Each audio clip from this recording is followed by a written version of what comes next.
Welcome to this week's podcast of Florida Fishing Showcase with your host, Ryan Collins. This week, you guys get the treat to sit back, relax, and watch a little bit of a pilot we put together for the Florida Skiff Challenge this year in April of 2017 that was held for the Clean Water Initiative. So sit back, relax, and enjoy. The conditions present probably the possibility that y'all need to pick us up some more thermal underwear on the next stop. It's going to be chilly and it's going to be wet.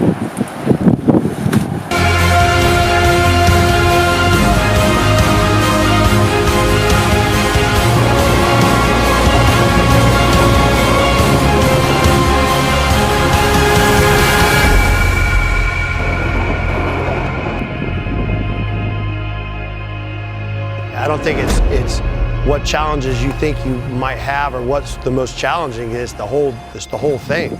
You know, you're going to start a motor at 6 a.m. or 6:30 a.m. on Thursday, and you're going to run it for 75 to 80 hours straight at max RPM and never stop. You know, I mean, it's anything. As a challenge of saying, you know, hey, are you crazy enough to take a 17 skiff and circumvent Florida in some form or fashion, and if you were going to do it, what would be the criteria? Well, the smallest boat we have is a 17-foot boat. So the boat has to be a 17, 18-foot model. It can't be an 18 and a half, 19, whatever. It can't be a 21, this or that. It's a 17, 22-gallon fuel tank, and you have to run a small block motor, meaning 70 or below. The utmost rigorous sea trial that it could ever go on. It is pounded from a motor to electronics, lights, you name it. It's fuses blow. We took water in our fuel filter and we're bobbing around offshore at 2 o'clock in the morning trying to drain water. It's a challenge in itself to even have the endurance to go the entire route. Adrenaline takes over when you start nearing the end, and it kind of pushes you, but there's a point in the middle to where you kind of have to mentally get over it. If there's bad weather, if you're, last year when you put the boat in the water and you're just gonna go, and you sit back and you drive and you have a good time. And it's as much as we like to prepare for that type of experience, and hopefully this year is different. The last 2 years, it's been anything short of that. I mean, there was a time on the first year we broke down and we're 5 miles off the shore of Homosassa, and I'm literally standing on the polling platform with a cell phone in one hand and a VHF radio in the other hand, hoping to get a signal or someone to answer me from one of them, and it is, you're in the element. We want every Florida base, the idea here is it's about Florida.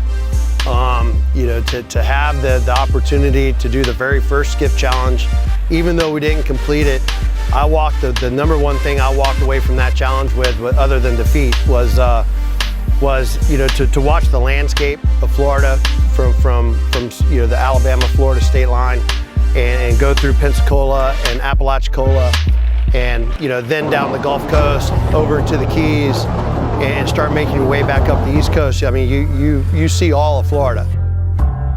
We're starting at Gulf Breeze, Florida, which is the westernmost public boat ramp in Florida. When we leave there, we have to go due west, and we actually cross into Alabama for a little bit, and then come back into the intercoastal, and then run through Pensacola. We'll do all the panhandle. Boats can navigate however they see fit. They can run the inside ditch, they can run the outside, whatever the conditions might be.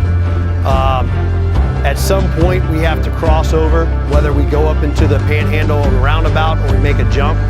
We come down the Gulf Coast.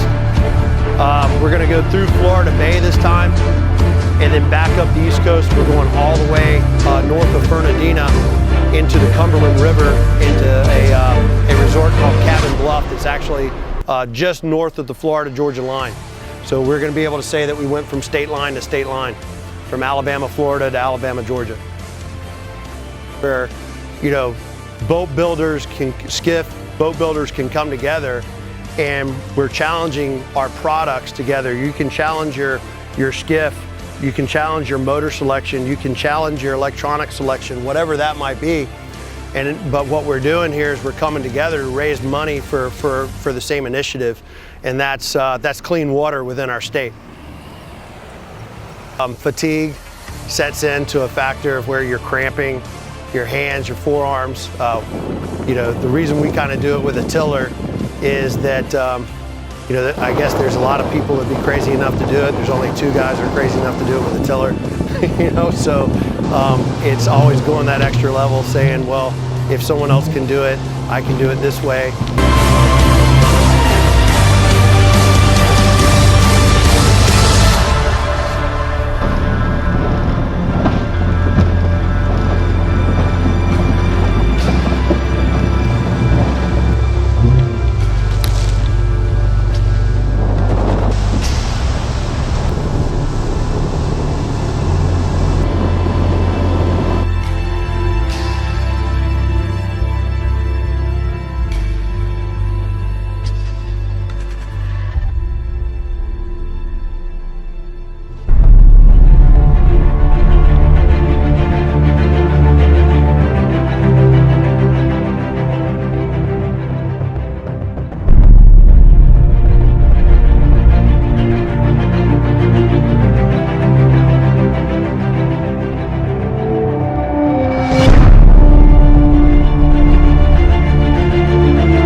Bye.